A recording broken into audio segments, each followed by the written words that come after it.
Evet, aracımız Mercedes 2008 model. Gaz kesikliği yapıyor. Arabanın ana tesisatı kopmuş. Motor beynine giden tesisatlara baktık. Kontrollerini yaptık. Arabanın. Burada ön güneşten baktık.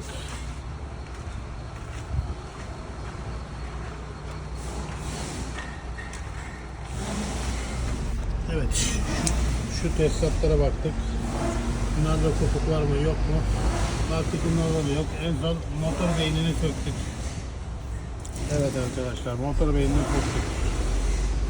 Motor beyni arızalı gözüküyor. Adres Yeşiller Otoelektrik.